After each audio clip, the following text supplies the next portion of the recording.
Missouri School of Journalism. Welcome to Global Journalist. I'm Jason McClure. To people in the U.S., an orphanage sounds like an outdated concept. Many of us only remember seeing them in movies like Annie, where a young, red-headed orphan and her housemates spend days scrubbing floors and being scolded by the drunken Miss Hannigan. No one cares for you, us, bitch. But orphanages fell out of favor in the states around World War II after many reports of poor conditions surfaced and were largely replaced by the foster care system.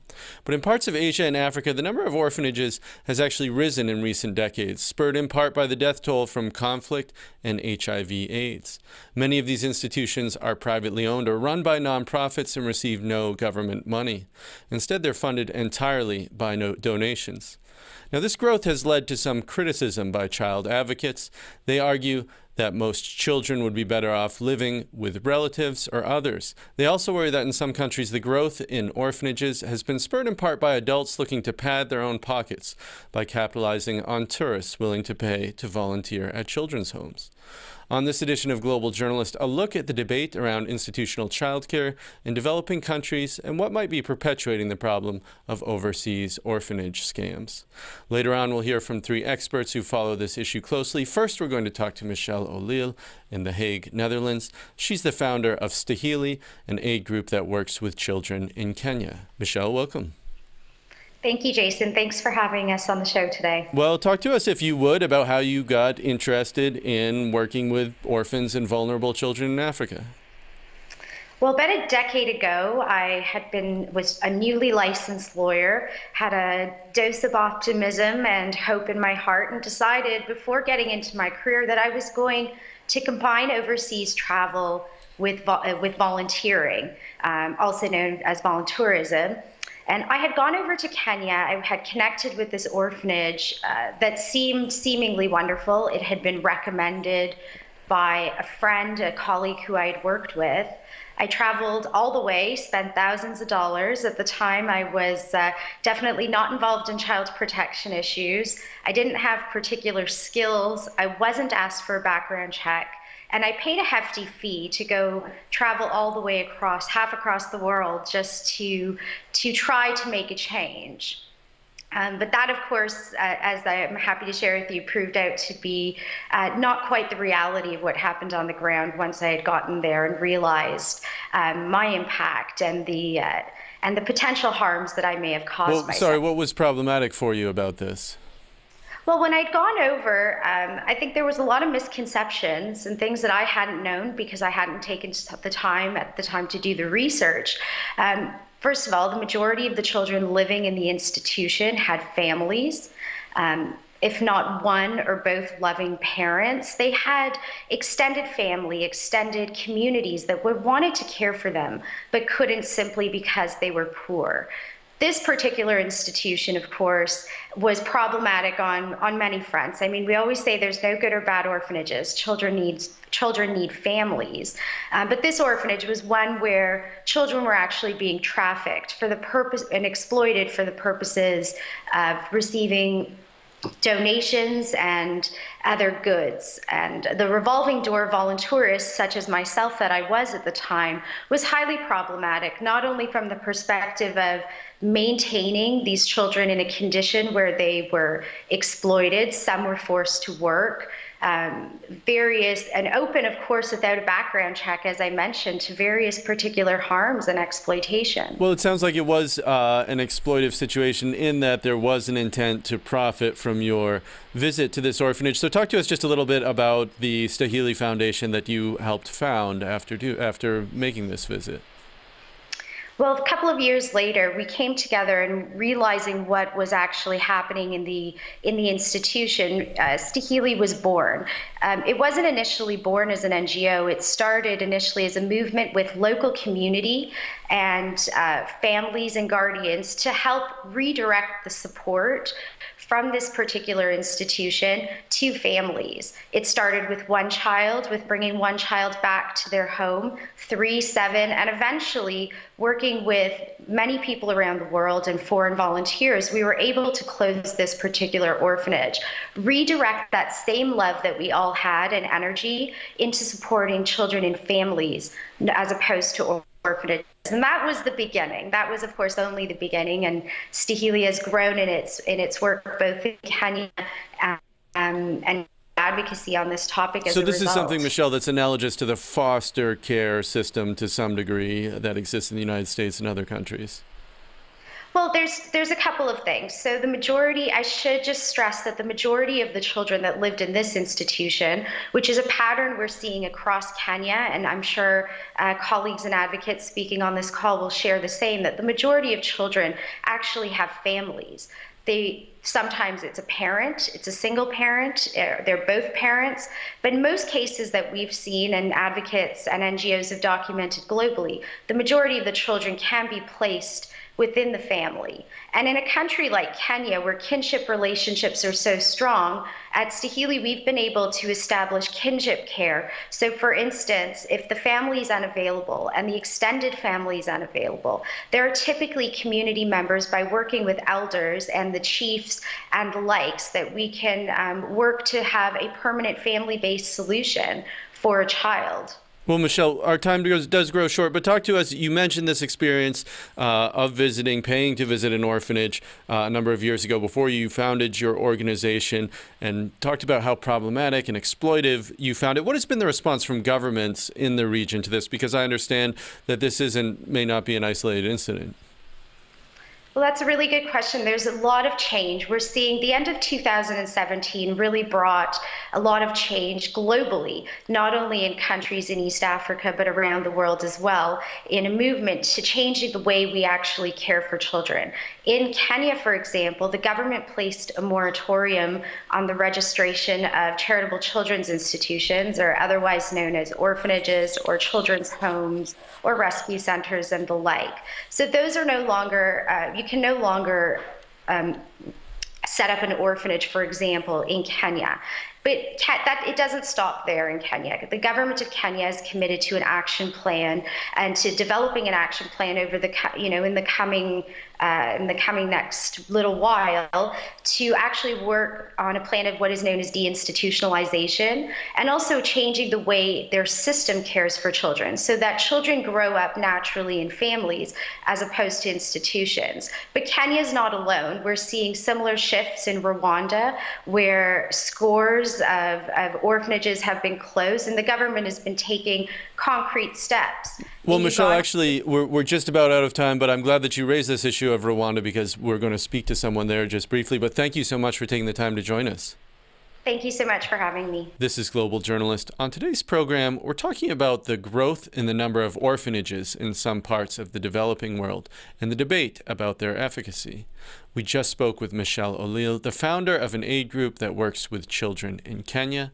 For another perspective, we're going to bring in Arlene Brown of the group Hope Made Real. She started a home for children called Urukundo Village in Rwanda back in 2006. Today, around 40 children live in the home, and another 700 attend the associated school.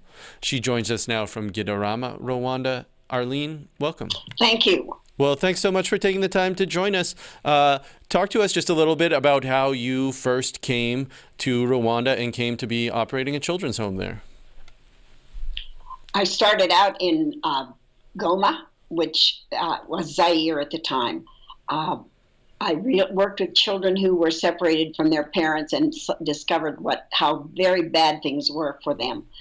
At that time, I went back to the U.S. and decided that I needed to come and do something in Rwanda for the children who were returning after the terrible wars that took place.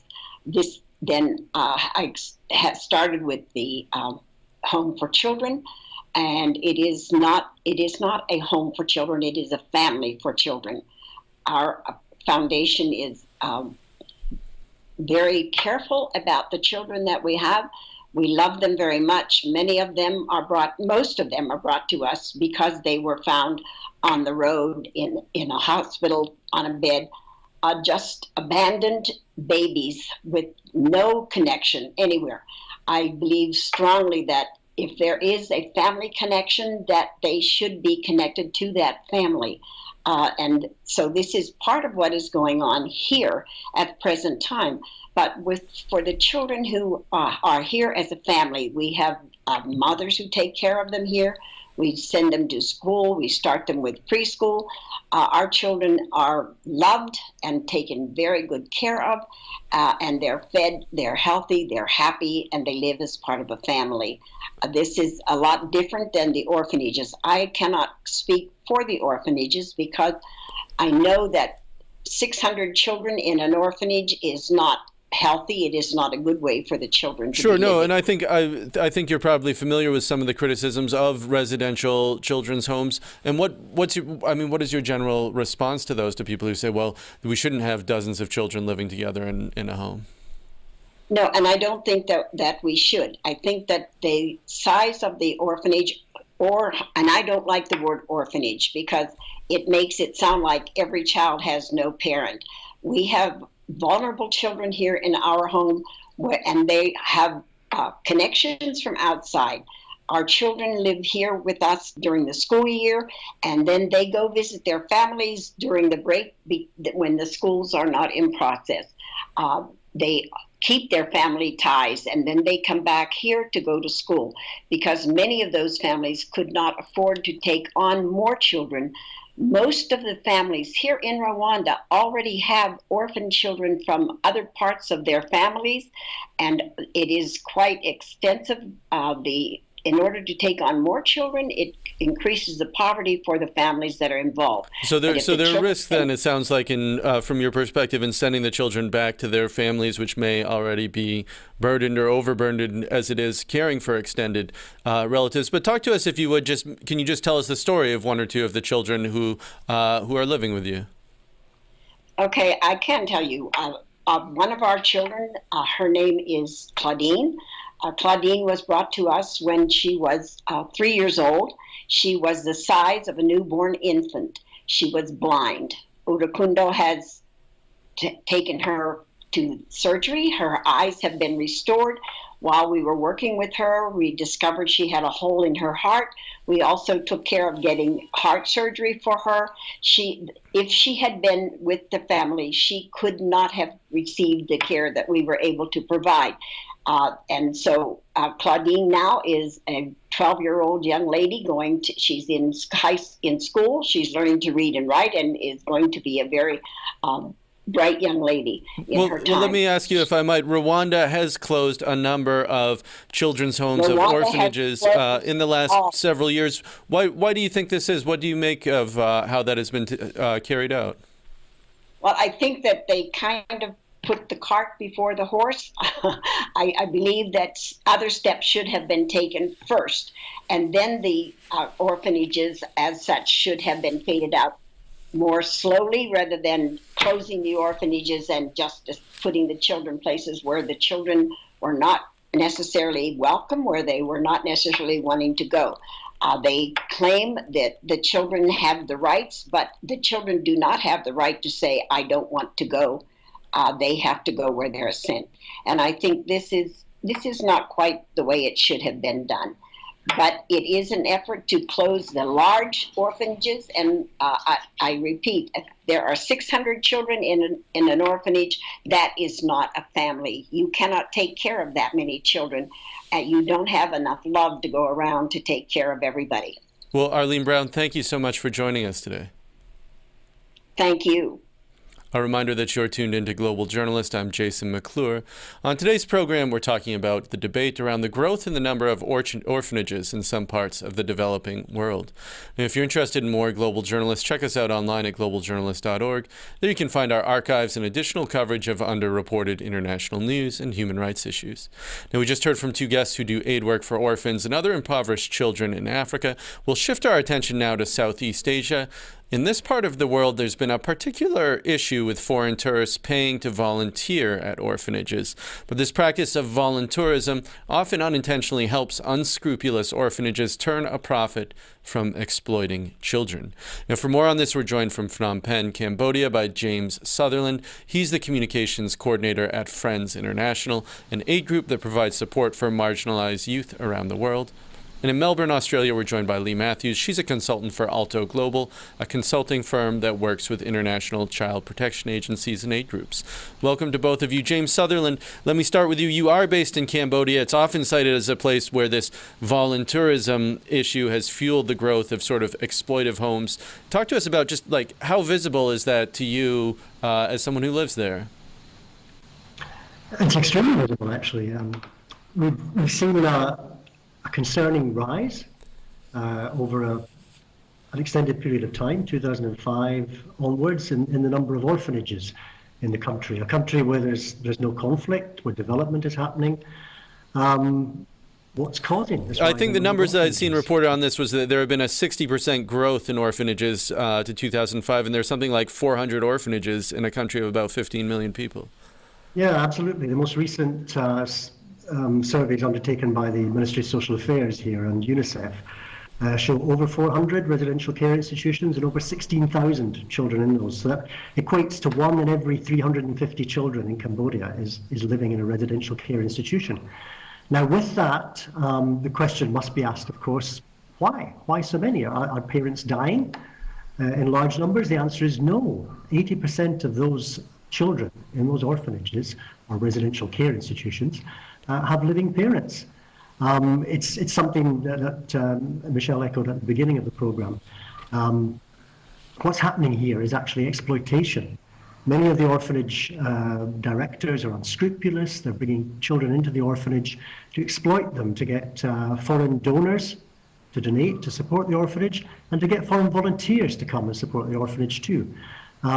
We find situations where these orphanages do not have standards of practice. They don't have child protection policies in place. They offer an open door to strangers coming in to work with children.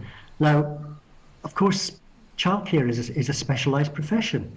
Volunteers, young volunteers particularly, just don't have the skills necessary to work with children who are vulnerable, who are institutionalized. So this is a very bad situation. So what we've been doing since 2011, we've been advocating against the practice of orphanage tourism, and also saying donors too, take a look at what you're doing. Well, let me just turn that point to Lee Matthews then, James, because I think you raise an interesting point about orphanage tourism, if you will. Lee, you're in Australia. I understand that this type of volunteer work tourism has been particularly popular there, especially with university students, in some cases even high school students. What is motivating people to do this kind of tourism, this kind of work?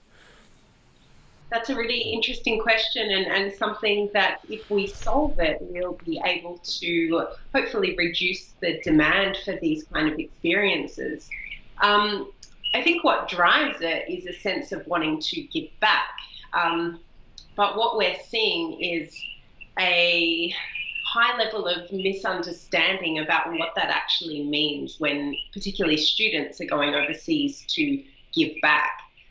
They're under the misconception that they're actually helping, and they have no idea that the activities that they are doing by visiting orphanages and playing with children are actually extremely harmful. And they're paying, correct me if I'm wrong here, but they're paying 50, 100, hundreds of dollars in some cases to the orphanage to do this for a day. Look, these trips, particularly for school groups and university students, are generally facilitated by a third-party organisation, usually in the travel sector. These are usually for-profit businesses who have developed a suite of products to meet the demand for orphan experiences. And students or their parents are paying thousands, in some cases up to $10,000 to go overseas on these trips and interact with orphans. Well, James, talk to us, if you would, about your group's efforts to sort of de-institutionalize children, especially in Cambodia, where it sounds like this is such a problem. How are you going about doing that? Because it seems like if the kids have been there for some period of time, it's not a simple task to move them necessarily. Absolutely, yeah. So we have a two-pronged approach to this. One is looking at that issue of deinstitutionalization. So what we have is we have a partnership, a multi-agency partnership here in Cambodia. There's over 50 different NGOs across the country who work to strengthen families, keep families together, and we've connected them into something called 3PC, Partnership Program for the Protection of Children. And we work to to bring children out of orphanages alongside the government and UNICEF. We bring children out of orphanages and we bring them back to their families. And that's often quite a long process. You know, there's family tracing to be done. There's the reintegration process itself. Alongside that, at the same time, we also run advocacy campaigns. So we have the Child Safe Movement, which is our child protection movement, global movement launched in 2005. And that talks to the donors, it talks to the volunteers, it talks to the tourists. It says, look, you maybe don't really fully understand what's happening here. You don't know the facts behind this issue. So please visit our websites, read our 7 tips for travelers, learn more. And we know you have good intentions. You know that people overwhelmingly have good intentions when they want to volunteer or they want to support. Even when they want to start orphanages, their intentions are usually good. But they're misdirected. Well, Children need to be. Let me turn that point to Lee then about these sort of misdirected good intentions, because it does sound like that this, in some cases, this leads to human trafficking because there are so many orphanages that there actually creates a demand for children to be there when the foreign tourists show up. So talk to us about how do these orphanages, how do they get children? Well, like Michelle and James have both raised, up to 80% of children in these orphanages are not actually orphans, and in many cases have 1 or 2 living parents who would take care of them with support. When we're looking at the trafficking issue, we can turn to Nepal as a good example of children being trafficked into orphanages. So orphanage directors are sending scouts out into remote communities and talking to parents and offering parents the opportunity to send their children off to the city to attend school. And of course, parents are wanting the best for their children, so they agree to send their child to what they think is a boarding school. School holidays come and the child doesn't return home. So the parents make the trek to the city and go to the boarding school and find out it doesn't exist. And what's happening is these children's papers are being falsified to say they're orphans, and they're being moved between orphanages and forced to interact and perform for tourists and volunteers. And, well, James Sutherland, you heard Arlene Brown speaking earlier about the Urukundu Children's Home in Rwanda, where it sounds like she works with some of the most vulnerable children. She was talking about the story of a blind child that had been raised there, and oftentimes, the families weren't able to provide support for these children. Do you see this perspective that in some cases these types of residential homes can be important or can be useful? I believe, and Friends International believes, an institution is an institution, whatever you want to call it, an institution, and we know that institutionalization is not good for children. Certainly for younger children, it impacts upon their life very much. So we believe that the family, or a family-based option, is where a child should be. Now, if we can redirect people's good intentions, their funding, towards supporting families. So that's supporting the organizations who are doing direct work with families and communities. They're trying to strengthen the economies of the communities. They're trying to support the families to keep their children with them, keep them in school. If all the millions and millions of dollars that get poured every year into supporting institutional care were actually poured into supporting families, we would see a real difference. We would see children coming out of these institutions and actually being able to flourish and thrive where they should be within a family and within their community. And so it sounds like you don't really see any circumstances then where this type of residential, or as you call it, institutional facility is useful then. There are situations, Cambodia is an example where provision for children with disabilities is very, very low.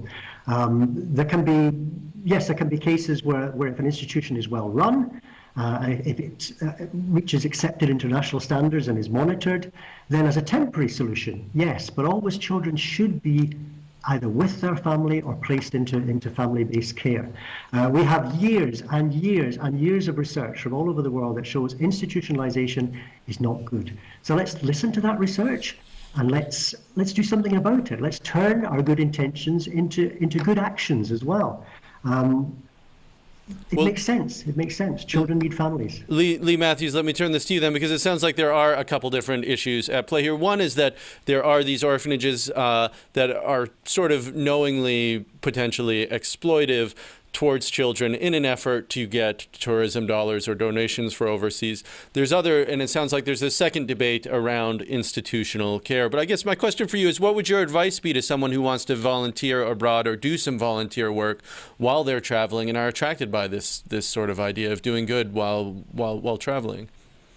Look, my advice in the first instance is to ask yourself whether you are qualified to do the job that you are intending to do in your own country. And if the answer is no, then you need to seriously reconsider your plans. Volunteering is something that should be encouraged. The idea of wanting to give back to others less fortunate is not something we want to discourage, but it needs to be done in the right way. And unfortunately, we know that the harms caused by volunteers in orphanages are exacerbating the harms of institutionalisation, which James explained so well. So there are very few cases where we would say it's appropriate to volunteer in an orphanage. Well, James Sutherland, let me turn this back to you then. Could you just tell us about one orphanage or one of these exploitive orphanages then, just sort of as an example, so we can get a sense of like how children were treated there? I visited an orphanage in Cambodia where there were almost 100 children in one relatively small room, and these were very young children. These were babies, 2 or 3 to a cot. The mosquito nets on the cots were ripped. The children had soiled themselves. The whole situation was terrible. And this was an orphanage which was actually being supported through charity donations from the UK, from several very well-known personalities were fundraising for this orphanage. But clearly they didn't know the situation, the circumstances that children were actually living in. And we were there to visit some young friends of ours from the UK, 16-year-olds, who had arrived a few months before to volunteer in Cambodia, had no idea what they were being put into, what the situation was going to be. And on their arrival, they had been told, oh, it's great you're here, because we have a clinic that was donated, $60,000, $70,000 worth of clinic building and medicines, donated by a well-wisher overseas. And we can't read the instructions on the medicines, so now you're here, you can read and write, speak English. You can basically be the medical staff for the orphanage, so that's the kind of situations volunteers are finding themselves in, and the kind of situations that some of these institutions are perpetuating through they're basically not able to look after children. Well, I'm afraid we're out of time for this edition of Global Journalist, a production of the Reynolds Journalism Institute at the Missouri School of Journalism, KBIA Mid-Missouri Public Radio. Many thanks to Michelle O'Leal, Arlene Brown, James Sutherland, and Lee Matthews. Our assistant producers this week are Taylor Campbell and Blythe Nebeker. Lauren Wortman is supervising producer, and Jiwan Choi is visual editor. Aaron Hay is audio engineer, and Travis McMillan is director. For all of us at Global Journalist, I'm Jason McClure. Thanks for tuning in.